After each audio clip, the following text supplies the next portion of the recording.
میں نے اس کا منہ سورج کی طرف کر کے اس پہ سواری کی اور اب یہ آہستہ آہستہ اس کا عادی ہو جائے گا۔ اینٹیگونس حد درجے متاثر ہوا۔ یہی گھوڑا سکندر کو والد کی طرف سے انعام میں دیا گیا جو کہ برصغیر تک سکندر کے ساتھ رہا۔ سکندر اپنے باپ کا بھی سخت ناقد تھا، کہتا تھا کہ اس کے باپ کو یونان کے شورا آفاق خطیب ڈیماستھنس کو پہلانا کی دعوت دینی چاہیے اور اس سے بحث و مباحثہ کرے۔ ڈیماستھنس جمہوریت کا بہت بڑا علمدار تھا۔ 384 قبل مسیح میں پیدا ہوا۔ وہ فلپ دوم کے بعد سکندر کے خلاف بھی تقاریر کرتا رہا، لیکن سکندر نے ہمیشہ درگزر کیا۔ سکندر نے 13 سال کی عمر میں پہلی دفعہ والد کی غیر موجودگی میں ایشیا سے آئے ہوئے ایرانی سفیروں کا اپنی ماں کے کہنے پہ استقبال کیا۔ سکندر نے تجسس کے مارے ان کے گھوڑوں، سامان اور لباس پر اتنے سوالات کیے کہ یہاں تک بیٹھنے تک کا نہ کہا، جس بنا پر ماں اولمپیا سکندر پہ شدید غصہ اور ناراضگی کا اظہار کرنے لگی۔ بعد میں سکندر کو سفیروں کے ساتھ گفتگو کے آداب سکھائے۔ سکندر 13 سال کا ہوا تو اس کو پیلس سے دور تعلیم و تربیت کے لیے ارسطو کی تجربہ گاہ میزا کے مندر، جو خاص کر صرف سکندر کے لیے بنائی گئی تھی، میں بھیجا گیا۔ یہاں سکندر نے طبیب اور سیاسیات کی تعلیم حاصل کی۔ یہیں سکندر نے ہومر کی داستان ٹرائے پر بحث و مباحثہ کیا اور یہاں ہی سکندر نے دنیا کا نقشہ دریافت کیا جو تاریخ کے بقول ہیکاٹائس نے تیار کیا تھا۔ اسی نقشے میں دنیا مشرق کے وہ تمام دروازے دکھائے گئے تھے جو کہ سکندر کی خواہش بنی وہ ان کو سر کرے۔ اسی نقشے میں مشرق کے وہ بلند و بالا پہاڑ دکھائے گئے تھے جو سکندر کے بقول دیوتاؤں کا مسکن ہے۔ اسی درسگاہ میں سکندر کو ہیروڈوٹس کی تاریخ، مشرق کے دور افتادہ شہر بابل کے بارے میں معلوم ہوا اور سکندر کو فتح کرنے کا جذبہ پیدا ہوا۔ ہیروڈوٹس نے بابل کو خدائی دروازہ قرار دیا تھا۔ یہیں سکندر میں دریائے نیل کا چشمہ کہاں ہے اور ڈینیو کس مقام سے نکلتا ہے جیسے سوالات کرنے کے تجسس پیدا ہوا۔ اگر کرہ ارض پر پانیوں کے دور و گردش کا نظریہ درست ہے تو دریاؤں کے سرچشمے بھی ہونے چاہیے۔ اگر یہ کہا جائے کہ سکندر کو ایشیا، ایران، مصر کی عظیم سلطنت کا خیال ارسطو نے دیا تو یہ غلط نہ ہوگا۔ سکندر ابھی اس درسگاہ میں بحری قوت اور دنیا کی عظیم سلطنت کے نظام ہائے حکومت کے مطالعے میں ڈوبا ہوا تھا کہ فلپ دوم فلقوس کا ایک قاصد میزا پہنچا اور سکندر کو اس کے والد کا پیغام پہنچایا کہ آپ کے والد آپ کو فوراً فوج میں بلا رہے ہیں جو سمندر کے کنارے کوچ کرتی جا رہی ہے۔ سکندر نے انکار کر دیا کہ میں کسی بھی جنگ میں شامل نہیں ہونا چاہتا، لیکن قاصد نے عرض کی کہ جناب یہ شاہی فرمان ہے اور آپ کو جانا ہی ہوگا۔ اس کے بعد کبھی بھی سکندر کو پھر مطالعے کے لیے واپس میزا آنا نصیب نہ ہوا۔ اس جنگ کے دوران کمانڈر ہیفائسٹس سکندر کی موجودگی میں، جبکہ اسے نہیں پتا تھا کہ سکندر موجود ہے، کہا کہ سکندر کباب اپنے بیٹے کی جنانہ عادتوں اور کتابوں کے شوق کی وجہ سے خوش نہیں، وہ ایک ساحرہ اولمپیاس کا بیٹا ہے۔ تمام لوگوں کا خیال تھا کہ سکندر اس کو ضرور سزا دے گا۔ جب ہیفائسٹس کو معلوم ہوا کہ سکندر اس کے سامنے موجود ہے تو بہت پریشان ہوا، لیکن سکندر نے کہا کہ میں اپنی ذات پر تنقید کی بنیاد پر کسی بھی خون خرابے کو پسند نہیں کرتا۔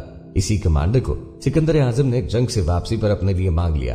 اسی جنگ کے دوران ہی سکندر اعظم کے والد نے سکندر کو نائب السلطنت بنایا، اپنی شاہی مہر جس پہ شیر کی چھوٹی سی تصویر بنی ہوئی تھی اس کے حوالے کی اور اس کو اپنی غیر موجودگی میں مقدونیہ کے سارے اختیارات دیے، ساتھ ہی نصیحت کرتے ہوئے کہ میں نے ارسطو کو سونا صرف تمہاری تعلیم کے لیے دیا ہے، سیاسی معاملات میں ان سے مشورہ لیتے رہنا۔ ایک فوجی مشیر اینٹی پیٹر اپنے ساتھ لو اور واپس مقدونیہ جاؤ، مجھے امید ہے کہ یہ دونوں ارسطو اینٹی پیٹر تمہیں زندگی میں کبھی دھوکہ نہ دیں گے۔ سکندر نے اپنی پہلی مہم سرحد پار مائٹی قبیلے کے خلاف جو کہ سرکشی پہ اتر آیا تھا اپنے ماں کے کہنے پہ سر انجام دی۔ اس فتح کے بعد سکندر نے دنیا کے 4 سکندریہ نامی شہروں میں سے پہلے سکندریہ کی بنیاد رکھی۔ جب سکندر 20 سال کا ہوا تو اس کی سوتیلی بہن کی شادی کے موقع پر فلپ دوم کی پشت میں پاسیانس نامی شخص نے خنجر گھونپ دیا جس سے اس کی موت واقع ہوئی۔ سکندر کے والد نے ارد گرد کے قبائل کو، یونان کی کافی ریاستوں کو اپنے زیر نگی کیا تھا۔ اس کی موت کے ساتھ ہی فونقی کارندے، یونان کی شہری حکومتوں کے نمائندے، قاضیوں کے ہرکارے، تھریس کے بربری قبائل کے جاسوس کھسک گئے اور اپنی اپنی ریاستوں کو یہ اطلاع پہنچا دی کہ مقدونیہ میں حکومت ختم ہو گئی۔ سکندر کے والد کی وفات کے بعد قاتل کو تماشائیوں نے فوراً قتل کیا، چونکہ سکندر کے والد نے اس کی ماں کو طلاق دی تھی اور کلیوپیٹرا سے شادی کی تھی۔ کلیوپیٹرا نے بیٹا جنم دیا، لہذا تاریخ یہ بھی کہتی ہے کہ سکندر نے خود اپنے والد کو مروایا تھا۔ لوگ کہتے تھے کہ جس خنجر سے سکندر کا باپ مارا گیا وہ خنجر سکندر نے ہی قاتل کو دیا تھا، مگر سکندر نے تحقیقاتی ممبرز اینٹی پیٹر اور اینٹی گونس کو دیے گئے اپنے بیان میں اس سے انکار کیا۔ جب فلپ دوم کے قتل کی خبر اولمپیس کے پاس پہنچی تو اس نے ان الفاظ میں کہا، شوہر باپ پر اور نئی بیوی پر۔ ایک گروہ یہ بھی کہتا تھا کہ اس خنجر کا ہدف ایتالوس تھا جس نے قاتل پر بے پناہ مظالم کیے، مگر کسی نے نہایت خوبصورتی سے اس کا رخ فلپ دوم کی طرف پھیر دیا۔ بہرحال اس وقت تینوں سپہ سالار پامنو، اینٹی پیٹر اور اینٹی گونس کے لیے قاتل کی تلاش کی نسبت بادشاہ کا انتخاب زیادہ ضروری تھا۔ نیم پاگل امنٹاس یا کلیوپیٹرا کے نامولود بیٹے کی نسبت ناتجربہ کاری کے باوجود سکندر کے علاوہ کوئی آپشن نہ تھا، لہذا سکندر صرف 20 سال کی عمر میں 336 قبل مسیح میں تخت نشین ہوا۔